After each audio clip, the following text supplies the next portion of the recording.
आज हम बात करेंगे लाइफ स्किल्स के another session that is called coping with emotions. हम बहुत कंफ्यूज होते हैं और बहुत सारे लोग मेरे पास सवाल लेके आते हैं कि कोपिंग विथ इमोशंस का क्या मतलब ये है कि हमें अपने इमोशंस कंट्रोल करने चाहिए। तो इस बात की क्लैरिटी के लिए हमने एक एग्जाम्पल तैयार किया है।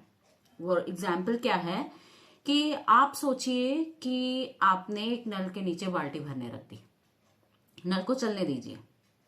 होगा क्या, जब पानी बाल्टी भर जाएगी तो वहां से पानी फ्लो हो जाएगा, ओवरफ्लो होगा और बहने लगेगा।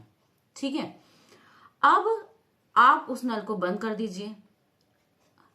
अब क्या करना है आपको, वो बाल्टी को वैसा का वैसे रखे रहना है 1 महीना, 1.5 महीना, 2 महीना।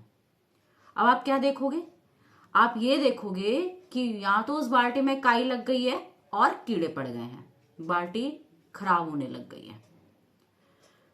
अब ऐसे ही हमारे इमोशंस होते हैं।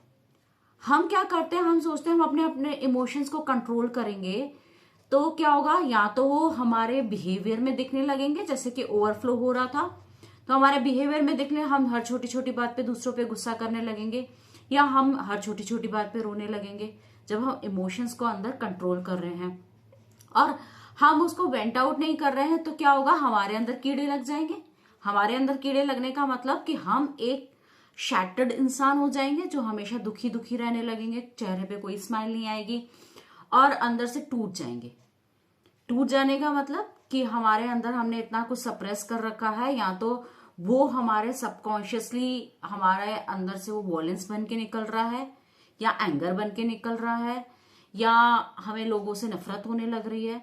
अब इन सब चीजों को करना क्या है। अब दूसरी टेक्निक लेते हैं जिसमें हम क्या करेंगे कि हम उस बाल्टी का पानी मग्गा भर मग्गा पौधों में डालते हैं। ठीक है, अब एक पौधा हो गया कैक्टस, जिसमें आप हर रोज या सुबह शाम पानी डाल रहे हो। एक पौधा वो हो गया जिसे पानी की सख्त जरूरत है, जिसको आप सुबह शाम पानी डाल रहे हो, जो गर्मी में बिल्कुल सूख रहा है। अब ये सोच के देखो कि अगर आप कैक्टस में सुबह शाम पानी डालोगे, उसको तो धूप में रहने की आदत है, तो क्या वो ग्रो करेगा? नहीं करेगा। पर अगर आप यही पानी ऐसे पौधे में डाल रहे हो जिसे सुबह शाम पानी की जरूरत है, तो वो क्या करेगा? ग्रो करेगा।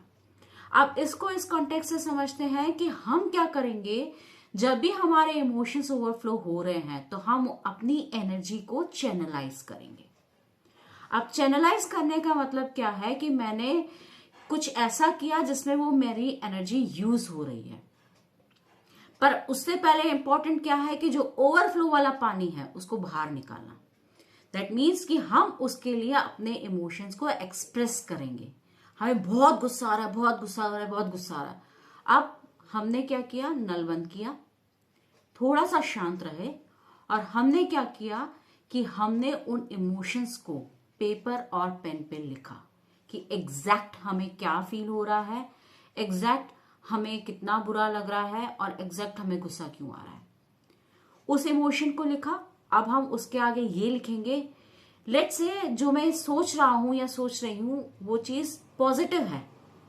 मतलब कि फॉर एग्जाम्पल मुझे गुस्सा आ रहा है किसी के बिहेवियर पे, कि उसने मेरे साथ ऐसा बर्ताव किया इसलिए मुझे बहुत गुस्सा आ रहा है।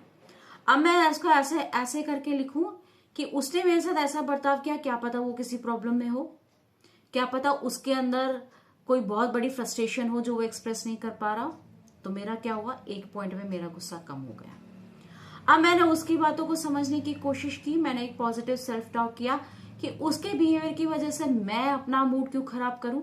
ये मैंने दूसरा सेल्फ टॉक किया अपने से, तो मेरा क्या हुआ, गुस्सा एक लेवल और कम हो गया। ऐसे ही 4-5 लेवल करके पहले हमने उसको एक्सप्रेस किया एक पेपर और पेन पे, फिर हमने एक्सप्रेस किया उन इमोशंस को जो हम कन्वर्ट कर रहे हैं एक पॉजिटिव सेल्फ टॉक से, उसको हम कहेंगे कोपिंग विद इमोशंस।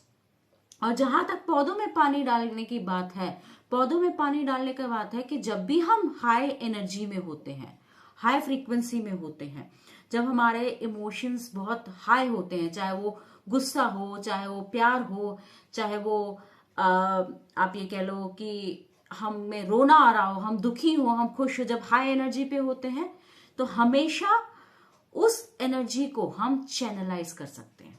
चैनलाइज करने का मतलब है कि मैंने उस एनर्जी को